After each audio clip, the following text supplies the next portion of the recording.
अस्सलामुअलैकुम सामीन। 24 शव्वालुल मुकर्रम की तारीख़ शुरू हो चुकी है और 14 मई है। ख़बर का उन्वान है कर्नाटक में हल्फिया तकरीब 18 मई को। जो वज़ीर आला हल्फ लेते हैं ये तकरीब इसी 18 मई को होगी, ऐसा कर्नाटक से ख़बर आ रही है। इस बीच आपको बता दें कि वहाँ कांग्रेस पार्टी के जो मुस्लिम एमएलएज़ हुए हैं वो काफ़ी हुए हैं और असम्बली में मुस्लिम नुमाइंदगी जैसे अखबारात में ख़बर आ रही है ये 9 हैं।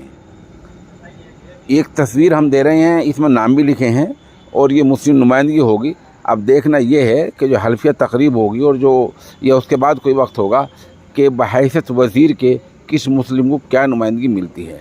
बता दें कि कर्नाटक में बीजेपी को करारी शिकस्त और तारीख़ी हार मिली है, क्योंकि जिस तरह मुल्क के वज़ीर आज़म ने वहाँ जय बजरंग बली का नारा बोलकर चुनाव को धार्मिक रंग देने की कोशिश की है, वो काबिल मज़म्मत है। ऐसा नहीं करना चाहिए था और मुल्क की इतनी बड़ी कुर्सी पर बैठकर कोई आदमी ऐसा नहीं कर सकता है।